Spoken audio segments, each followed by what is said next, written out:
Bising-busy ang mga tropa. Ulam ni Lola. Ulam ng bagets. Anong pinagkakaguluhan niyo? Pwede na siguro? Hindi ko pwede po siya. Ayun. Bising-busy. Saan na? Akin na yung ano. Pang ganun.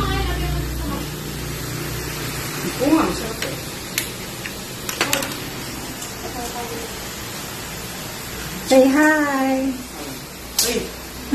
Bagong gupit, oh. Pakita mo nga ko yun. Ba, pogi. Ay, shush! Ay, shush! Nalagyan ko, ha? Ha? Dito? Wow. Spaghetti, eh. Para ng spaghetti, kuya. Napaganon ka, eh. Lagyan ng tomato sauce yan.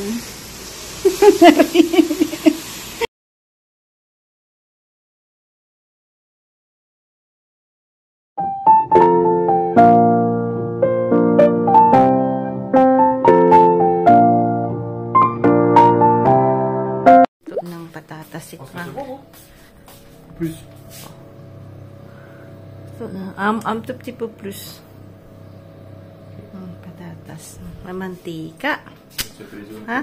Tapos yung sardine? Wait. Tapos kailangan namin ng itlog ng mga manokis natin. Ayan. Wala po dinner namin dalawa. Wala si Sam. Ayan po. Ganyan kadami ang itlog namin. Ang hapon ko ang lalaki. Yan. Kahit daming ipot. Minsan talaga, yung ipot nila ang lalaki, tas bugrit na po. Nakapag napakan nyo siya, mapapamura din kayo. Pero at least, ayan po yung itlog nila. Ang dami. Hindi kami bumibili ng itlog. Yan po. Yan ang kinaganda pag may manok. Ano po. Dinner namin, itlog, tas sardinas. Tsaka, mozzarella. Ako, sinuka ko yung sardinas dito. Ha? De quoi? No, une là, qui on a acheté à Fouets, no? Na-film pagdating namin dito sa Leroy Mall kasi bibili ng kahoy si Frank para, ano po,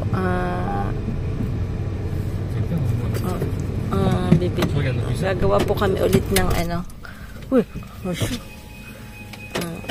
yung istaka ng ang tag nito, istaka ng wood na po para for winter kasi bibili po ulit kami ng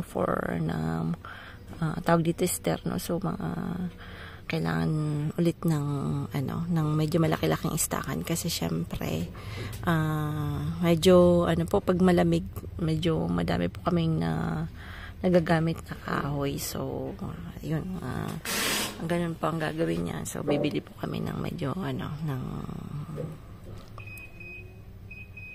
madami-daming kahoy po kasi baka hindi po umuwi si Frank this coming next year na po kasi sila mom and dad medyo tumatanda na rin. Ako hindi ko pa sure kung uwi pa ako ng Pinas, so we'll see na po kung concentrated si Manong hindi magkasya. Mainit kasi tinanggal ni Frank yung tag nito, tinanggal niya yung tinanggal niya yung aircon, kalimutan niya. Nalabas ako kasi mainit nga. Natatakot ako dito kasi hindi niya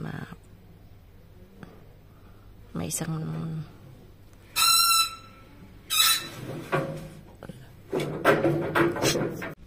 iisip si Frank kung anong bibilin, kung anong gusto niya.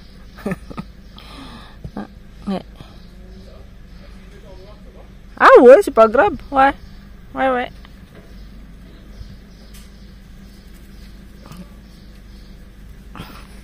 Ça c'est lourd, c'est au-dessus. Ayan, pipili si Frank ng dami.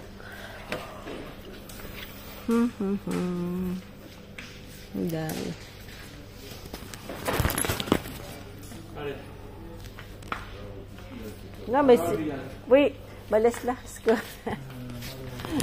Morning po. balik tayo dito sa garden. Magtatanim na tayo ng ano pa, bell pepper. Ano po. Ayan. Tanim na natin.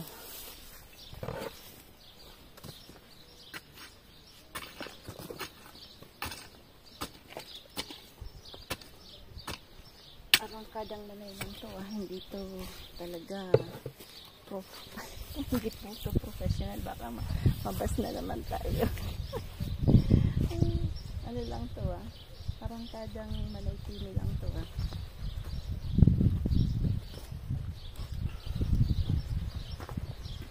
parang kadang manay tini backyard gardening lang to.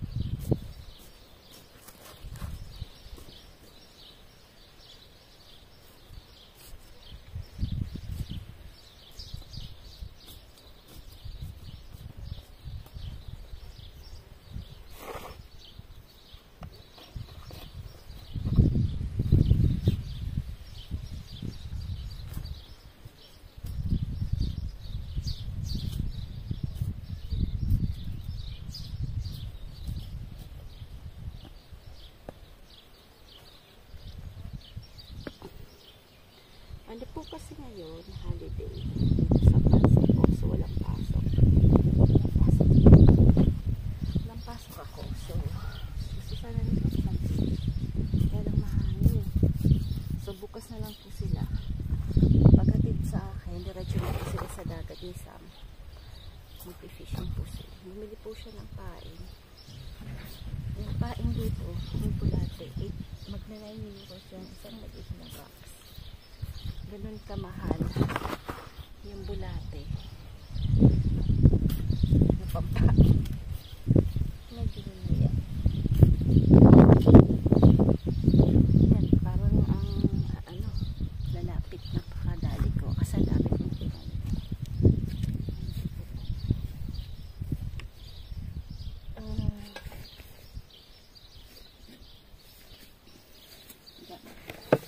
Namakansiwal dito. Kailangan pong ayusin. Kasi medyo namakansiwal talaga. Namakansiwal talagang namakansiwal. Aminin natin yan. Yan. Yung ano ko pa yung camera ko medyo nag-move siya now. So, ayan. Hindi ko alam kung paano ko to i-adjust. Diba? Bigay mo ito sa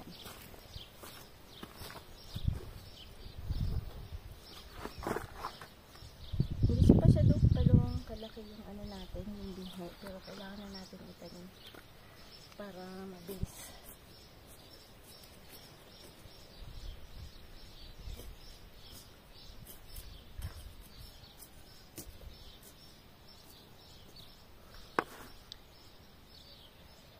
Pinukuha ko yung medyo malalaki, pero ayun, meron dito kaso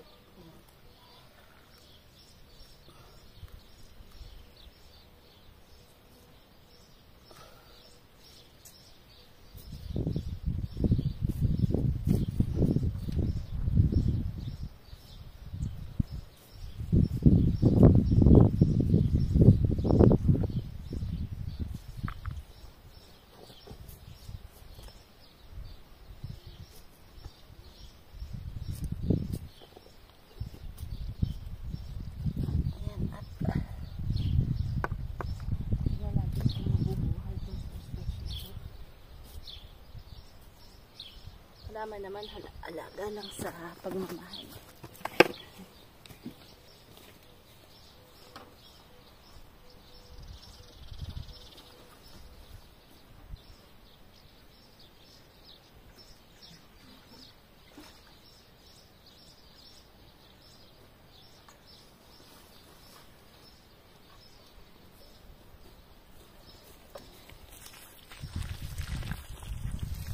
Maaga niyo po yan itatanim o hapon yung mga pananim kasi pag sobrang init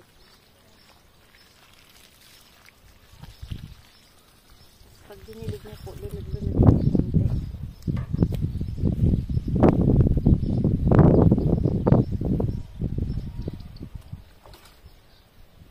Lalo na po dito sa area namin napaka drought na po. Hindi masyadong umuulan, kaya dapat talaga diligin mo lang po na dami-dami.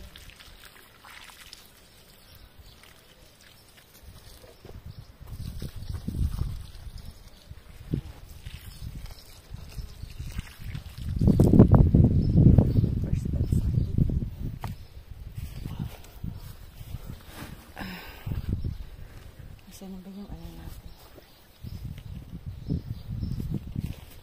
Ang tama na siguro yung tapos yung chili. Ewan ko saan ulat.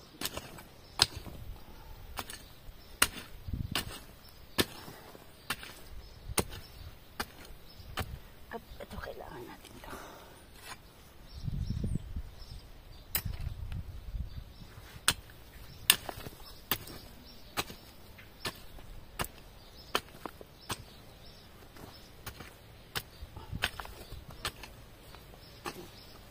Tingnan natin kung lalaki sila.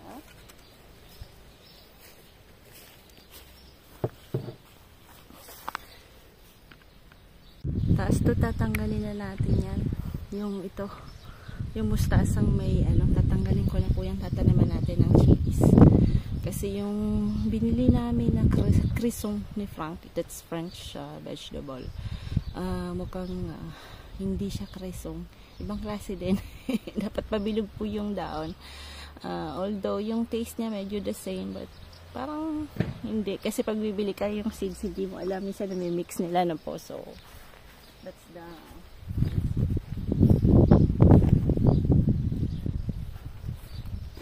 So, tatanggalin na natin. Pati yung ibang halaman dito kasi na kung nang madapa si Frank. Huwag natin padapain si Manong Frank ba? Kailangan natin.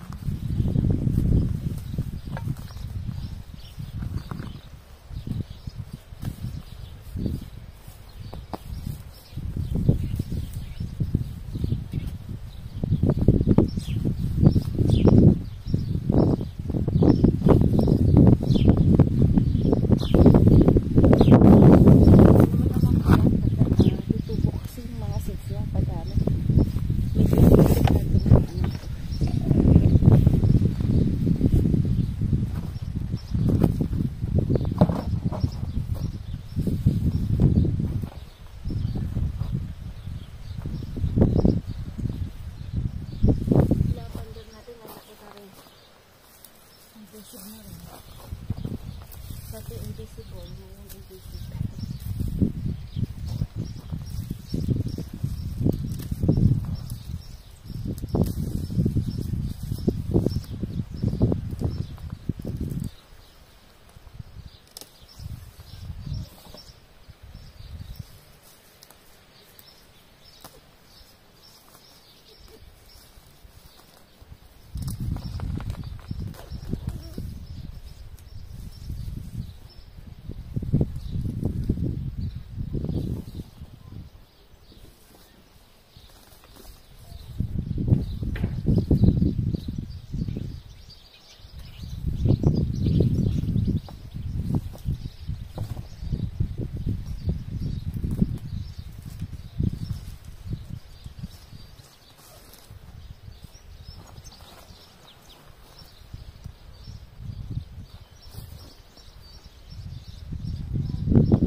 akin.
Tingnan ko kasi tingnan yung mga ibang halaman.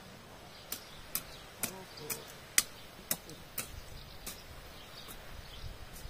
Talaga kamang-kamang. Pag naghalaman, kameron yung kamang-kamang-kamang.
kamatis tayo doon, oh.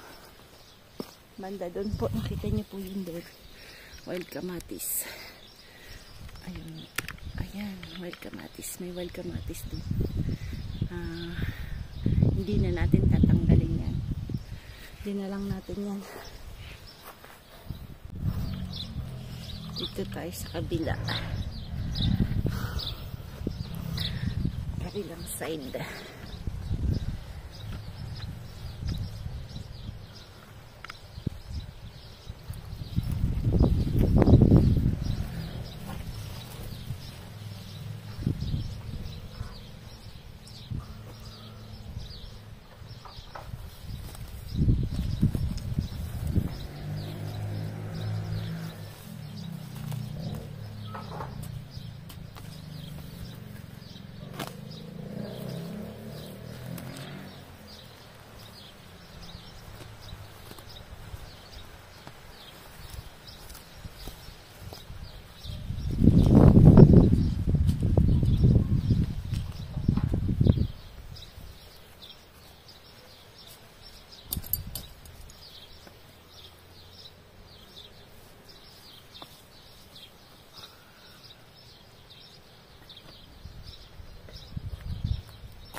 tanim na natin. Daming bulaklak na ala natin, no? Ayan. Ay, tingnan natin si Pop. Grabe ng crack ng aking, ano, yung parang, ano po, support ng phone ko. Yan, si Pop busy. Yun po yung binili namin ng kahoy. Kahapon, gagawa po kasi siya ulit nung, ano nga, yung lagayan ng mga woods for winter, so kailangan i-treat po, no, sa rain, kaya kailangan mo pong, kaya ang tawag dito lazure na po yung parang pintura na matibay para hindi tumalab sa kahoy. Yan, hindi ko alam kung anong tawag dyan sa Tagalog tsaka sa Bicol at sa English, di ko rin. Ayan, special paint. Ayan, para hindi mabulok ang ating wood, no? Gaya nung doon sa ano natin, pergola. Ayan.